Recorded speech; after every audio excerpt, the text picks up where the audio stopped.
जिंदगी जीना आसान नहीं होता, बिना संघर्ष के कोई महान नहीं होता। जब तक ना पड़े हथौड़े की चोट, पत्थर भी भगवान नहीं होता, पत्थर भी भगवान नहीं होता।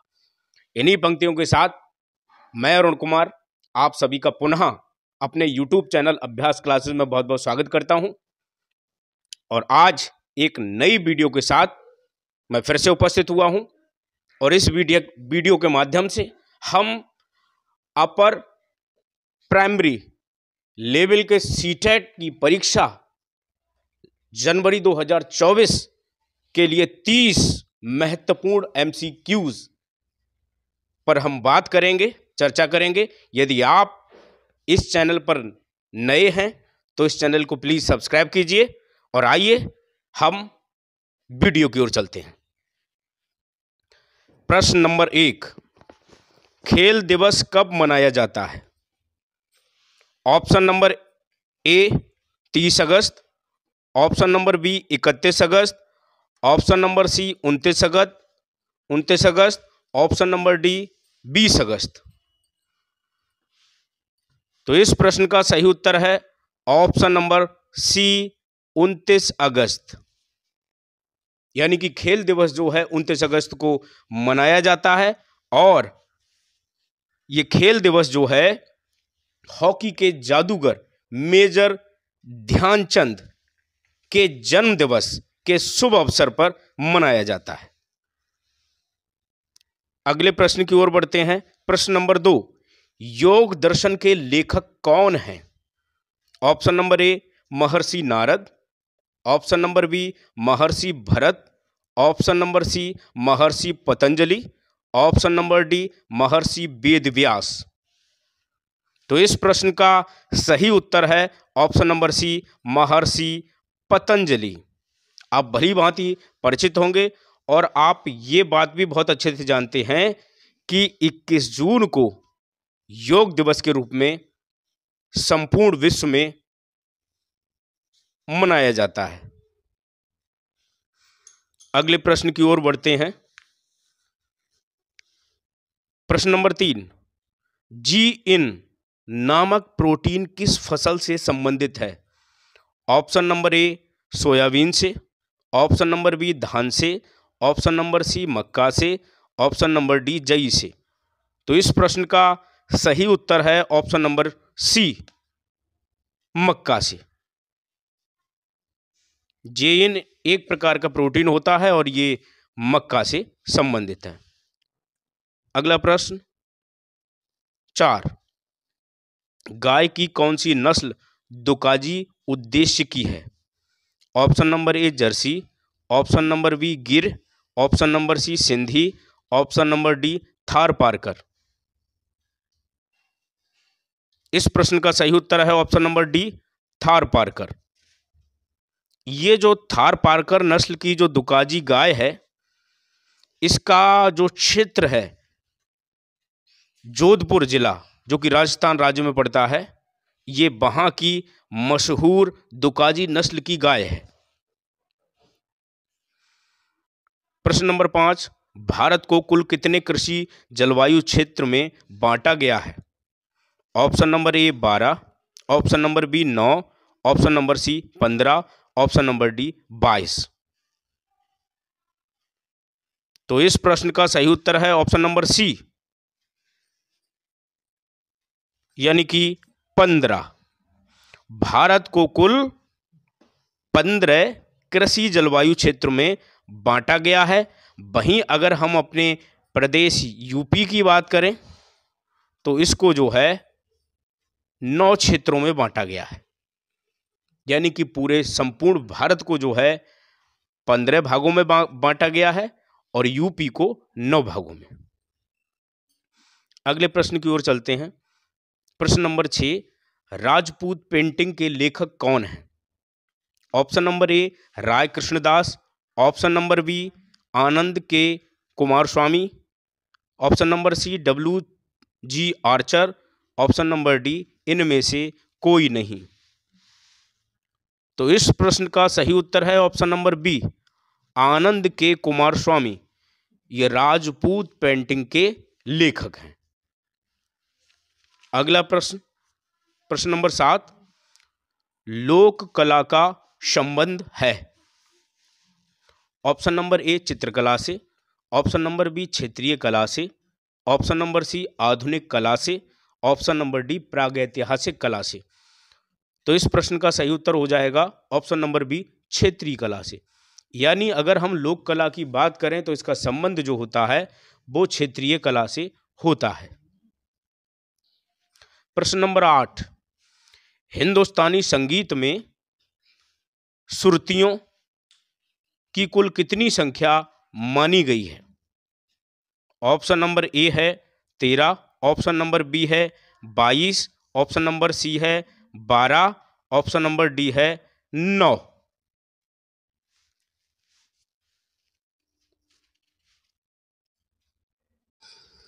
इस प्रश्न का सही उत्तर है ऑप्शन नंबर बी 22।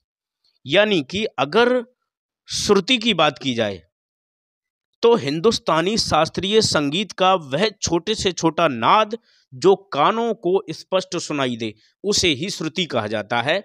तो इनकी हिंदुस्तानी संगीत में संख्या 22 है। अगले प्रश्न की ओर बढ़ते हैं। प्रश्न नंबर 9, निम्नलिखित में से किस लेखक की पुस्तक से कश्मीर के 12वीं शताब्दी ईस्वी के इतिहास का विवरण प्राप्त होता है? Option number A Kalidas, option number B Chandravardai, option number C Kalhad, option number D Bhushan. तो इस प्रश्न का सही उत्तर है ऑप्शन नंबर सी कलहड़। तो कलहड़ जो है, कलहड़ की पुस्तक से जो है कश्मीर का जो है इतिहास हमको प्राप्त होता है। और कलहड़ की वो पुस्तक जिससे कश्मीर का इतिहास पता चलता है उसका नाम है राज तरंगिणी। राज तरंगिणी। और इसमें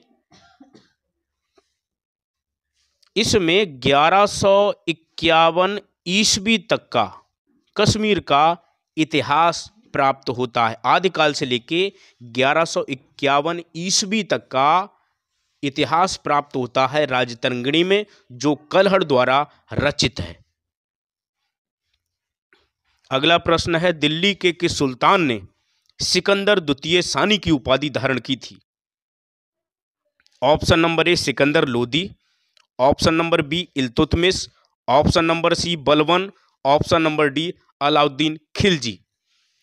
तो इस प्रश्न का सही उत्तर है option number D Alauddin Khilji.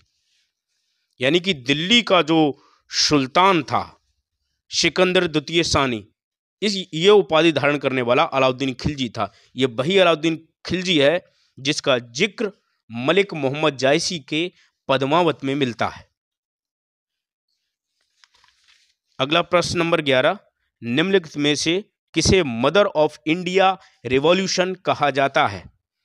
Option number A Annie Besant, option number B Preeti Lata Waddedar, option number C Kalpana Dutt, option number D madam Bhikaji Cama. तो इस प्रश्न का सही उत्तर है option number D madam Bhikaji Cama. यानी कि मैडम भीकाजी कामा को मदर ऑफ इंडियन रिवॉल्यूशन कहा जाता है। अगले प्रश्न की ओर बढ़ते हैं। प्रश्न नंबर 12, सुदर्शन झील का निर्माण किस शासक के काल में हुआ? Option number A Ashok, option number B Chandragupta, option number C Samudragupta, option number D Bindusara. तो इस प्रश्न का उत्तर हो जाता है option number B Chandragupta Maurya. यानी कि चंद्रगुप्त मौर्य के शासन काल में सुदर्शन झील का निर्माण कराया गया। उस समय यहां का शासक जो था पुष्यगुप्त था। स्थानीय शासक जो था वो पुष्यगुप्त था। और इस बात का उल्लेख जो है रुद्रदामन के जूनागढ़ अभिलेख में मिलता है। अगला प्रश्न है, पुष्यभूत राजवंश की वंशावली अधोलिखित किस राजा के नाम से प्रारंभ होती है? यानी कि पुष्यभूत राजवंश।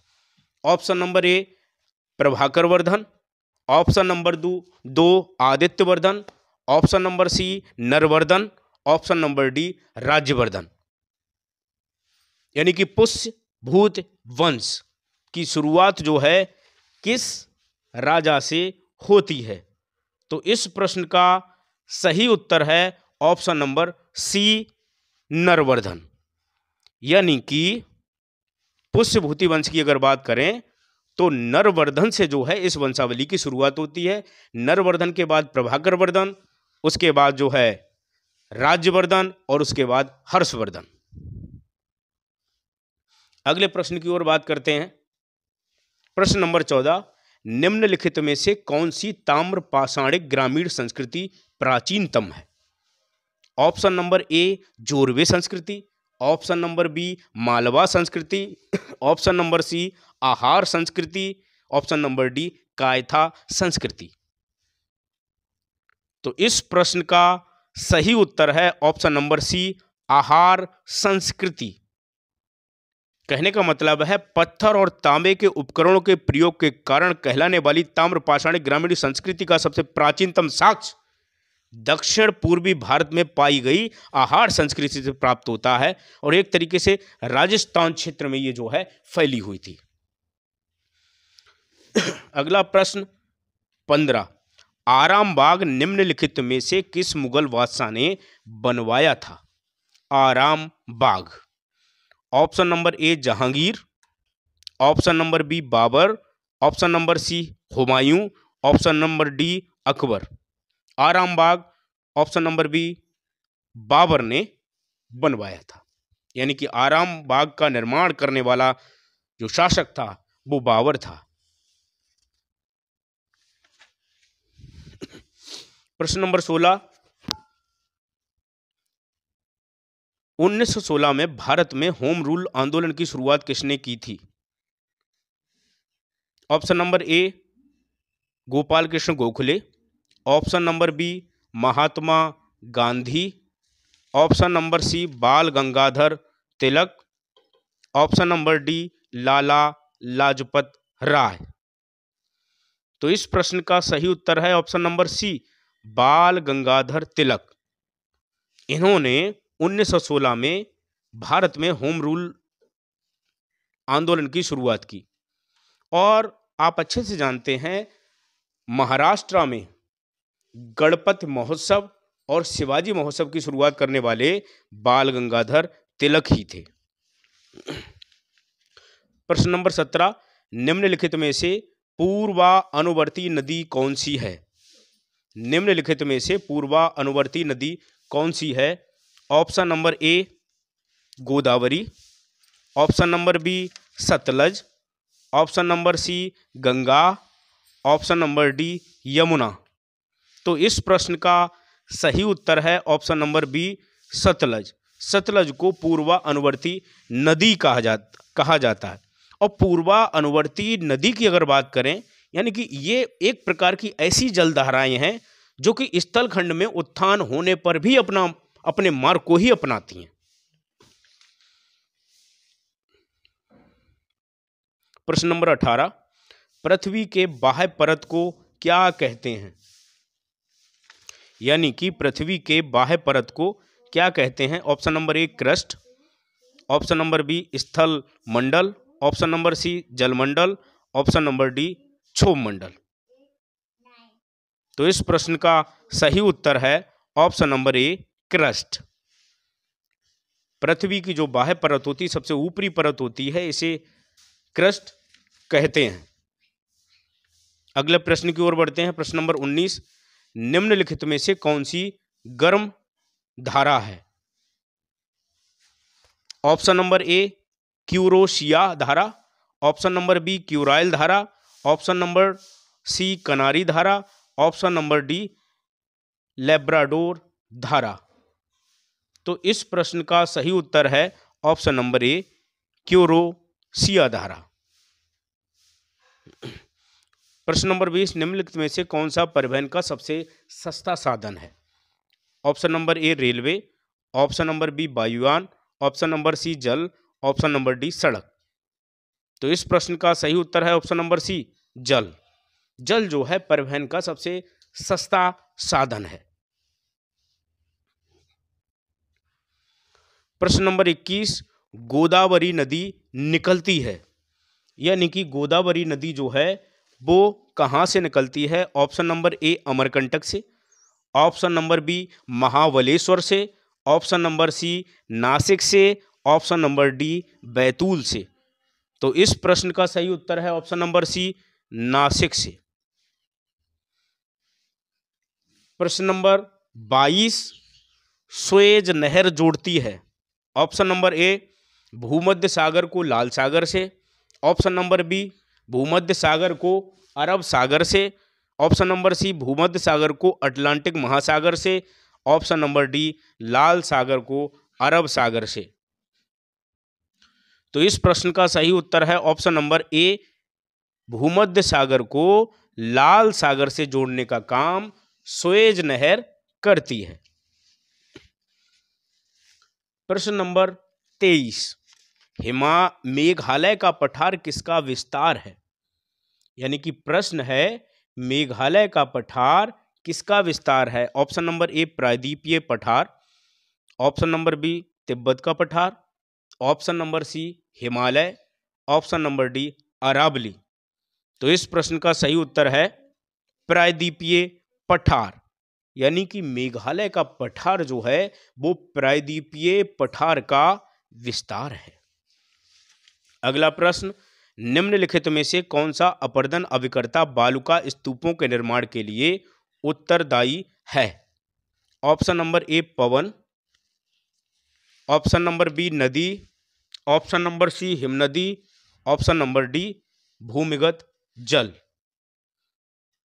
तो इस प्रश्न का सही उत्तर है ऑप्शन नंबर ए पवन, यानी कि बालुका स्तूपों की बात करें तो इनका निर्माण पवन के द्वारा होता है।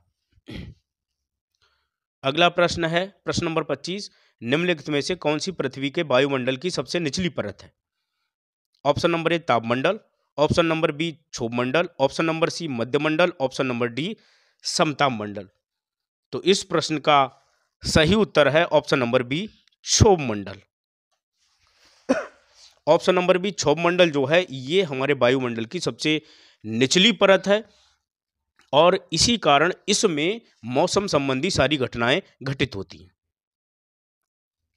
अगला प्रश्न है हमारे संविधान में मूल कर्तव्य कब लाए गए थे?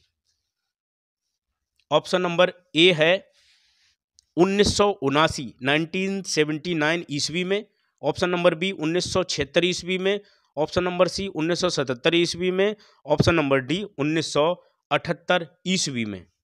तो इस प्रश्न का सही उत्तर है ऑप्शन नंबर बी 1976 ईस्वी में, यानी कि भारतीय संविधान में जो मूल कर्तव्य हैं वो स्वर्ण सिंह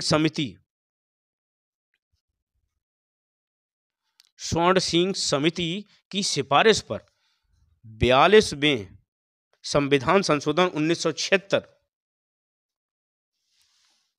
द्वारा भाग 4 का और अनुच्छेद 51 का को जोड़कर कुल 10 मौलिक कर्तव्यों को शामिल किया गया। ये बात ध्यान रखने वाली है। अगला प्रश्न है प्रश्न नंबर 27, सर्वप्रथम पंचायती राज का गठन किस वर्ष हुआ? इस प्रश्न के ऑप्शन है ऑप्शन नंबर ए वर्ष 1987 में, ऑप्शन नंबर बी वर्ष 1972 में, ऑप्शन नंबर सी वर्ष 1960 में, ऑप्शन नंबर डी वर्ष 1959 में। पंचायती राज का गठन, तो इस प्रश्न का सही उत्तर है वर्ष 1959 में, यानी कि ऑप्शन डी वर्ष 1959 में पंचायती राज का गठन किया गया था। अगले प्रश्न की ओर बढ़ते हैं। प्रश्न नंबर 28, निम्नलिखित में से कौन सा संविधान के 73वें संशोधन में सम्मिलित है? ऑप्शन नंबर ए जिला पंचायत, ऑप्शन नंबर बी क्षेत्र पंचायत, ऑप्शन नंबर सी ग्राम पंचायत, ऑप्शन नंबर डी नगर निगम।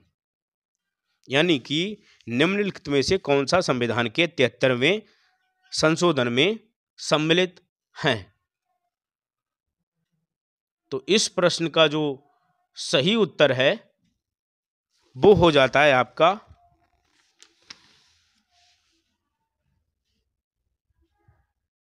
इस प्रश्न के ऑप्शन में थोड़ी मिस्टेक्स है, इसमें जो चौथा है ऑप्शन नंबर डी, इसमें होगा उपर्युक्त सभी।